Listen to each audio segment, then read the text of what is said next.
Peter महान ने जब पीटर्सबर्ग बसाया तो बसाते वक्त दलदली जमीन थी, वहां पे लाखों आदमी मर गए उसको बसाने में, लेकिन वो उसको पीटर महान बोलते हैं। अलेक्जेंडर को महान बोलते हैं, उसने भी लाखों आदमियों से लड़ाई करी, लाखों आदमी मरे। तो वो उस वक्त के जो समय काल परिस्थिति है उसका आकलन करके हिस्टोरियन अपना एक व्यू देते हैं, उसी व्यू को आप इम्पार्शियल तरीके से टेक्स्ट बुक्स में रखते हैं। अगर आप मान लीजिए, मेरा एक प्रश्न है, महाराणा प्रताप प्रातःस्मरणीय है, मैं उनको शत शत नमन करता हूं, मैं उनको इतना मानता हूं जितना हो सकता है कोई दूसरा नहीं मानता हो।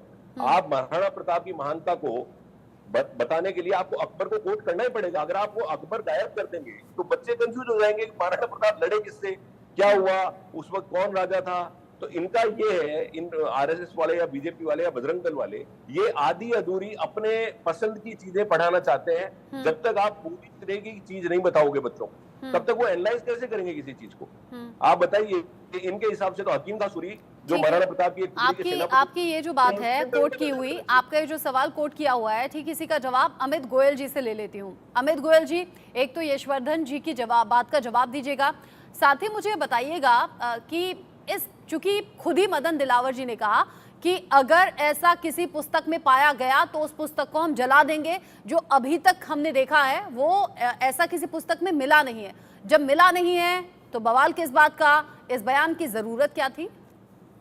देखिए, मैं कहना चाहता हूं कि मेरे से पहले उमेंद्र रत्न जी ने बताया कि किस तरह से इनके नेताओं का बयान था पहले भी इनकी सरकार के समय के। महाराणा प्रताप तो एक छोटी सी रियासत के राजा थे। हमारे यहाँ छोटा बड़ा नहीं होता, हमारे यहाँ त्याग, समर्पण, मातृभूमि के प्रति प्रेम, स्वाभिमान और देश सनातन की रक्षा करने वाले लोग महान होते हैं। और जैसे हमारे मित्र यशवर्धन जी ने भी कहा, कांग्रेस के प्रवक्ता ने, कि प्रातः स्मरणीय, निश्चित रूप से महाराणा प्रताप प्रातः स्मरणीय है। कहा जाता है, मतलब ये सिर्फ कहने की बात नहीं है। मेवाड़ में तो आप जाएंगे तो हर व्यक्ति प्रातः स्मरणीय महाराणा प्रताप शब्द का उद्घोष करता है, बात करता है। और पूरे देश में महाराणा प्रताप के जाएंगे तो मूर्ति अकबर की कहीं नहीं मिलेगी, महाराणा प्रताप की ही ज्यादा मिलेंगी। लेकिन विषय यह है कि इन्होंने अभी भी इस बात को स्वीकार नहीं किया कि अकबर को महान क्यों पढ़ाया गया। आज जब यशवर्धन जी ने कहा कि भाई दोनों को पढ़ना पड़ेगा तभी तो पता चलेगा कि महाराणा प्रताप लड़ाई किससे लड़ी। मेन विषय क्या है कि हल्दी घाटी का युद्ध हुआ 1576 में। 1576 के युद्ध में जो इतिहासकारों ने पढ़ाया, क्योंकि हमारे, आप देखिए, मैं बोलना नहीं चाहता था लेकिन मुझे बोलना पड़ेगा, कांग्रेस के हमारे मित्र साथ बैठे हैं। 1947 से लेकर 1977 तक देश के 5 शिक्षा मंत्री रहे कांग्रेस सेंट्रल में। 5 मुस्लिम शिक्षा मंत्री थे। पहले मौलाना अब्दुल कलाम, एक मिनट सर, मैं यशवर्धन सॉरी प्लीज, मौलाना अब्दुल कलाम आजाद भी रहे। मेरा कहने का मतलब ये है कि आप अगर पढ़ना चाहें पढ़ाइए, लेकिन आप ये देखिए कि जो आक्रमणकारी था, जो भारत की धन संपदा को लूटने आया था, जिसके वंशज लूटने आए थे, जिन्होंने अब स्त्रियों के साथ में क्या किया, बहुत सारी बातें मैं बोलना नहीं चाहता हूँ। हमारे देश में जितने जौहर हुए, किस काल में हुए, कितनी पीड़ाएं सहन करके हमारी रानियों ने, हमारी स्त्रियों ने जौहर किया। तो कौन सी वो परंपरा थी जो ऐसी स्थितियां बननी पड़ी जब महिलाओं को 16-16 हजार रानियों को अपना जौहर करना पड़ा, जल समाधियां लेनी पड़ी। तो वो कालखंड था और वो एक मानसिकता थी। उस मानसिकता से जो व्यक्ति लड़ा, जो व्यक्ति कंदमूल खा के लड़ा, जिसने स्वाभिमान की रक्षा की, सनातन की रक्षा की, और वो महाराणा प्रताप तो उस वंश से आते हैं, बप्पा रावल के वंश से आते हैं, जिन्होंने लगभग 7वीं शताब्दी में के अंदर अरब तक जिन्होंने सनातन धर्म का, और ये बात तो यशवर्धन जी भी कह रहे हैं महाराणा प्रताप महान है, लेकिन जब महाराणा प्रताप के बारे में बताएंगे तो अकबर का जिक्र तो करना होगा। नहीं करना है ना, लेकिन आप उसको महान कैसे करेंगे? हल्दी घाटी के युद्ध में महाराणा प्रताप कभी नहीं हारे थे। हल्दी घाटी के युद्ध के अंदर आज भी हल्दी घाटी के जो रज है वो लाल है, वहाँ पे नाम हल्दी घाटी है उसका। आपने चूंकि जिक्र किया 1983 में दिवेर का युद्ध हुआ। आपने देश के अलग अलग शिक्षा मंत्रियों का जिक्र किया और आपने कहा कि अब तक गलत पढ़ाया जा रहा था, ऐसा हुआ क्यों नहीं? तो सवाल तो मैं ये भी पूछ सकती हूँ कि 2014 से तो सत्ता में लगातार हैं, पिछले 10 साल में ये चेंजेस क्यों नहीं? लगातार देखिए, मेरी बात सुनिए, लगातार ऐसा नहीं है आज कोई मदन दिलावर जी का बयान आ गया है। हमारा तो हमेशा से मानना है कि भारत के इतिहास को कुछ लोगों ने इस तरह से पढ़ाया जिस तरह से कि हिंदू कम्युनिटी जो है वो अपने आप को डिमोरलाइज महसूस करे और किसी को ग्लोरीफाई किया गया, जबकि ग्लोरीफाई उन लोगों को करना था जिन्होंने अरब जाके, तुर्क जाके, सिंधु तक बाकायदा अपना सनातन धर्म का परचम लहराया, भारत का परचम लहराया। और आप ये देखिए 7वीं शताब्दी के बाद में लगभग 1192 तक कोई मुगल आक्रमण नहीं हुआ। पहला आक्रमण मोहम्मद बिन कासिम के नेतृत्व में हुआ 7वीं शताब्दी में हुआ। मैं ये नहीं कहूंगी कि आपके तर्क गलत हैं, मैं ये भी नहीं कहूंगी कि आपकी मांग गलत है, लेकिन मैं ये जरूर पूछना चाहूंगी कि ये पिछले 10 साल में क्यों नहीं हुआ? ऐसे बयान पहले क्यों नहीं आए, ऐसे फैसलों पर विचार पहले क्यों नहीं हुआ? मैं ग्राउंड जीरो जाऊंगी। प्रशांत यादव मेरे साथ मैं आपको इसका भी जवाब देता हूँ। पहले मैं प्रशांत यादव से कुछ पूछना चाहती हूँ, मेरे रिपोर्टर हैं, उनसे मैं पूछ लूं, फिर मैं आपके पास वापस आऊंगी। प्रशांत यादव, राजस्थान के शिक्षा मंत्री मदन दिलावर का ये बयान अब चर्चा में है। बात बीजेपी और कांग्रेस के बीच में अब टसल की आ गई है इस बयान को लेकर। अब बीजेपी कह रही है कांग्रेस ने ऐसा किया, कांग्रेस कह रही है नहीं, हमें इससे कोई आपत्ति नहीं। फिर पिछले बयानों का भी जिक्र हो रहा है, पिछली सरकारों का भी जिक्र हो रहा है। मैं आज ये आपसे पूछना चाहती हूँ, चूंकि शिक्षा मंत्री हैं मदन दिलावर, क्या राजस्थान में हर गांव तक, हर देहात तक शिक्षा है? क्या वहां शिक्षा की बेहतर व्यवस्थाएं हैं? क्या हर बच्चा शिक्षा का अधिकार अगर रख रहा है तो उन तक शिक्षा पहुंच रही है? क्या इसके इंतजाम है? क्या ये सरकार सुनिश्चित कर रही है या फिर सिर्फ अकबर और महाराणा प्रताप के बीच में फंसकर रह गई है? प्रशांत जी बिल्कुल, देखिए रचना, सबसे पहले मैं ये बताना चाहूंगा कि अभी मैं सुन रहा था, मदन दिलावर ने ये बयान दिया है कि अकबर को महान के रूप में नहीं पढ़ाया जाएगा, यानी कि जो भी किताबें हैं, क्योंकि उन्होंने इसीलिए ये भी मेंशन किया है कि हालांकि हमें अभी तक ऐसी किताबें नहीं मिली है, अगर मिलेगी तो हम उसे जला देंगे। तो ऐसा नहीं है कि मदन दिलावर ने ये बयान दिया है कि अकबर के बारे में पढ़ाया ही नहीं जाएगा। मदन दिलावर का ये कहना है कि अकबर को महान के रूप में नहीं पढ़ाया जाएगा क्योंकि महाराणा प्रताप से बड़ा वीर और महान नहीं हुआ है। दूसरी चीज, अगर मैं शिक्षा की बात करूं तो देहात या गांव में जाने की कोई ज्यादा जरूरत नहीं है रचना। अभी थोड़े दिन पहले ही हमें जो प्रदेश की सबसे बड़ा विश्वविद्यालय है राजस्थान विश्वविद्यालय, वहां से तस्वीर निकलकर सामने आई थी कि वहां पर किस तरीके से बच्चों पर जब बारिश आई राजधानी जयपुर में तो ऊपर छत पे सर पानी गिर रहा था और उस पानी के साथ ऊपर से जो कॉलेज है, जो यूनिवर्सिटी है, उनकी क्लासरूम्स है, उनकी जो है फॉल सीलिंग नीचे गिर रही थी। तस्वीर वो भी हमको देखने को मिली थी कि बच्चे किस तरीके से शिक्षा ग्रहण करने के लिए हेलमेट लगाकर क्लासरूम में बैठ रहे थे कि ऊपर से कहीं कोई फॉल सीलिंग या फिर चूना उन पर ना गिर जाए और उन्हें चोट ना लग जाए, मगर शिक्षा लेना भी बेहद जरूरी है, इसलिए वो क्लासरूम्स में हेलमेट पहनकर बैठ रहे थे। जी बहुत सही आपने रिपोर्ट यहाँ पर बताई है और मुझे लगता है डॉक्टर उमेंद्र का मैं रुख करूँ, चूंकि आप रिएक्ट करना चाह रहे थे इससे पहले जब पैनलिस्ट बात कर रहे थे, लेकिन सबसे पहले तो मैं अमित गोयल जी से पूछ लूँ। अमित गोयल जी, प्रशांत यादव ग्राउंड जीरो से रिपोर्ट कर रहे हैं और वो बता रहे हैं पिछले कुछ दिन में बच्चों ने कैसी दहशत महसूस की है या फिर शिक्षा के क्या इंतजाम है।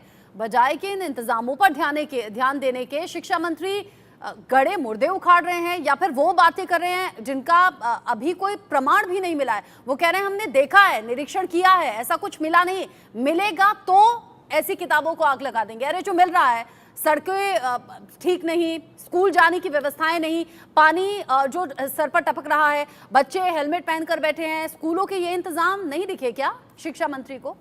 देखिए, मैं आपको बता दूं, राजस्थान में 20,000 से ज्यादा स्कूल हैं, 20,000 से ज्यादा स्कूल हैं और लगातार स्कूलों के अंदर छात्रों की संख्या बढ़ रही है। जयपुर की बात बताइए अभी। मैं अपनी बात पूरी कर दूंगा आपको। अगर आप 20,000 स्कूलों से ज्यादा जहां स्कूल हो वहां पर 1 स्कूल, 2 स्कूल, 3 स्कूल, 5 स्कूल की कोई बात लेकर आ जाएंगे और उससे आप शिक्षा मंत्रालय की या शिक्षा मंत्रालय के काम की तुलना करेंगे तो मैं समझता हूँ न्यायोचित नहीं है।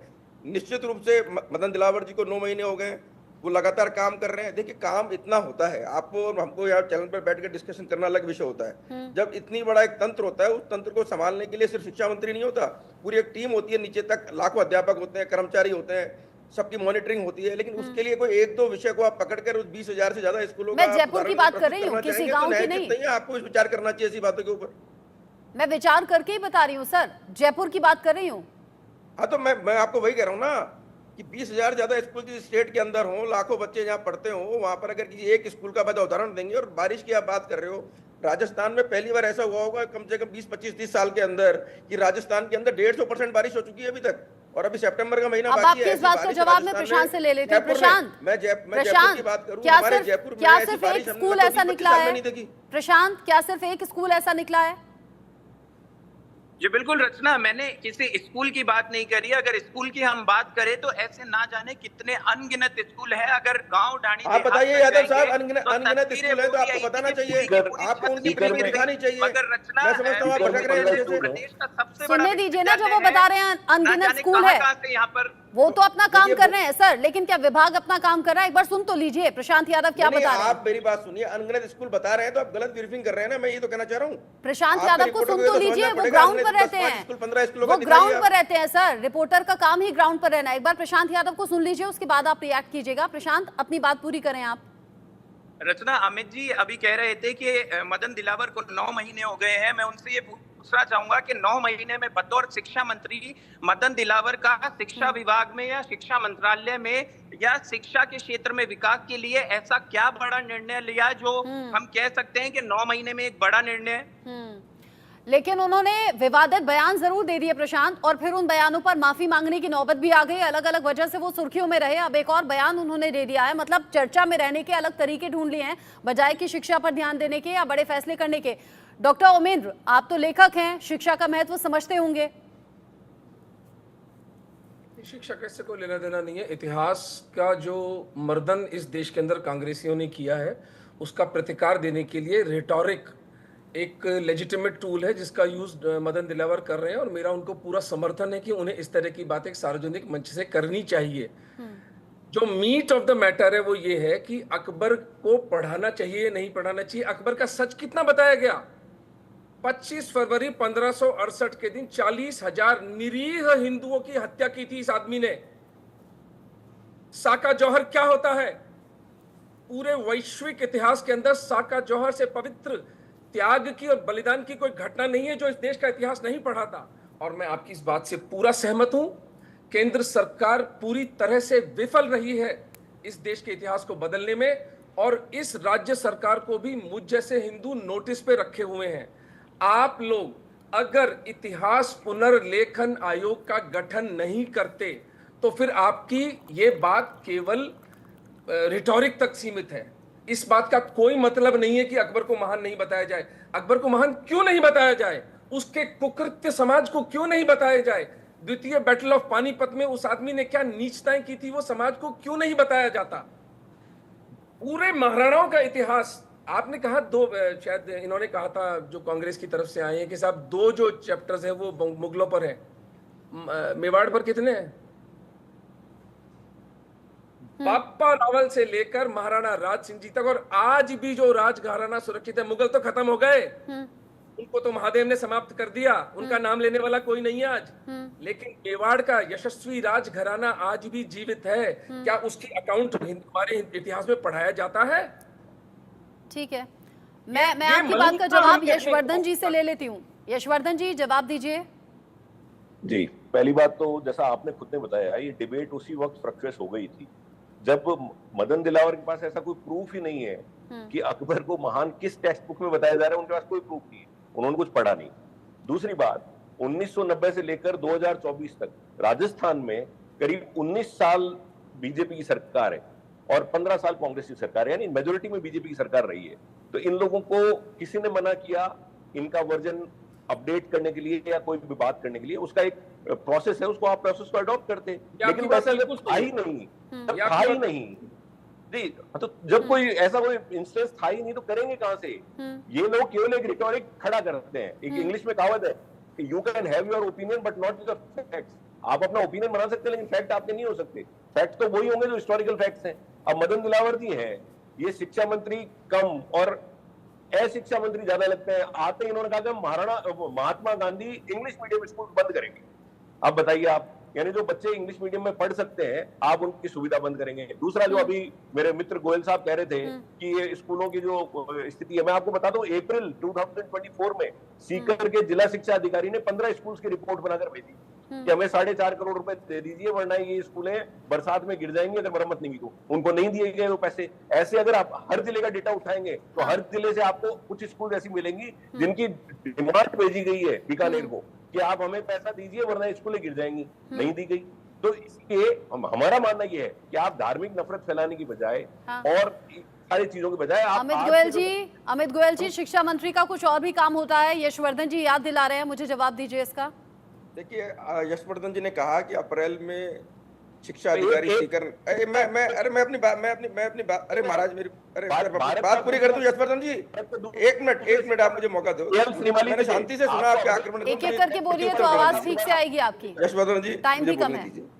यशवर्धन जी ने कहा कि अप्रैल में शिक्षा अधिकारी ने बाकायदा पत्र लिखा और पत्र लिख के कहा कि 15 स्कूलों की स्थिति इतनी जर्जर है कि कुछ राशि आप दे दीजिए वरना ये स्कूल गिर जाएंगे। हाँ। तो आप मुझे बताइए कि ये, मैं कांग्रेस सरकार के शिक्षा मंत्रालय का हाल बता देता हूँ आपको पहले मैं, कि गोविंद सिंह डोटासरा जो शिक्षा मंत्री और कांग्रेस के प्रदेश अध्यक्ष, वो सीकर से ही आते हैं। और ये देखिए, नवंबर में हमारी सरकार आई है और अप्रैल में वो पत्र लिख के कह रहे हैं कि इतनी जर्जर है कि गिर जाएंगे। हाँ। अरे भाई, शिक्षा मंत्री तुम्हारे इलाके के थे, पार्टी के प्रदेश अध्यक्ष थे, पहली बात। दूसरी बात बताता हूँ आपको बात में, ये वही गोविंद सिंह डोटासरा जो इनके प्रदेश अध्यक्ष हैं, जब शिक्षा मंत्री थे और एक शिक्षक सम्मान समारोह जयपुर में बड़ा आयोजन हुआ, मुख्यमंत्री अशोक गहलोत ने शिक्षक वहां उपस्थित थे, उनसे पूछा कि भाई आपको ट्रांसफर पोस्टिंग के लिए पैसे तो नहीं देने पड़ते?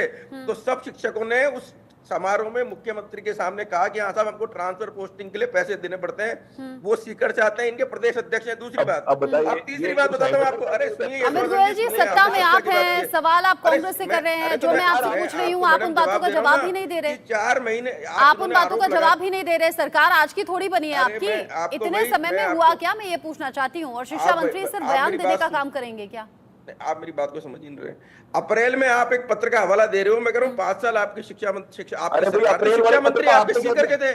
आप लोगों ने उसकी हालत इतनी खराब कर दी कि 5 साल में आपने भ्रष्टाचार के अलावा कुछ किया नहीं।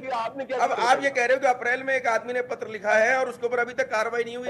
अरे भाई, सरकार है, सरकार के अंदर सरकार को फंड भी देखना पड़ता है, सरकार को अपनी व्यवस्था भी देखनी पड़ती है। उसने अप्रैल में लिखा और आप चाहते हैं आज सुधर जाए। आपने 5 साल क्या किया मुझे बताइए? आप हमसे 4 महीने में हिसाब मांगने तैयार है अभी तक। और महात्मा गांधी स्कूलों की अगर आपने बात की है, उसका मैं जवाब देता हूँ। कांग्रेस गवर्नमेंट ने घोषणा कर दी, महात्मा गांधी अंग्रेजी स्कूलों की घोषणा कर दी। आपने कितने शिक्षक नियुक्त किए? आपने स्कूलों में शिक्षक ही नियुक्त नहीं किए, तो मदन दिलावर जी ने उसको बंद नहीं किया। अब उस व्यवस्था को हम सुधार रहे हैं, दिक्कत की बात यही लगती है ना, जब मौजूदा सत्ताधारी पार्टी से सवाल उठता है तो वो पिछली सरकारों को कोसने लगते हैं, पिछली सरकार की खामियां गिनाने लगते हैं। दिक्कत यही होती है, चाहे केंद्र की बात कर लीजिए, राज्य की बात कर लीजिए। मौजूदा सत्ताधारी पार्टी से जब सवाल होता है तो पिछली सरकारों की खामियां निकालकर फिर बातों को टालने मटोलने की कोशिश करता है। और यही अभी भी मैं देख रही हूं। बात सीधा मैं अमित गोयल जी से उनकी पार्टी की, उनकी सरकार की, उनके शिक्षा मंत्री की कर रही थी, आप कांग्रेस की बात करने लगे। टाइम खत्म हो गया है, वरना कुछ और मेरे सवाल तैयार रहते। अमित गोयल जी, यशवंधर जी और डॉक्टर ओमेंद्र रत्नू, आप सभी का शुक्रिया। प्रशांत यादव, आपका भी शुक्रिया, आपने ये सभी जानकारियां दर्शकों तक पहुंचाई। आगे जो भी खबर से जुड़ा अपडेट होगा वो दर्शकों तक हम पहुंचाएंगे। एक छोटा सा ब्रेक यहां पर ले रहे हैं, लौटेंगे।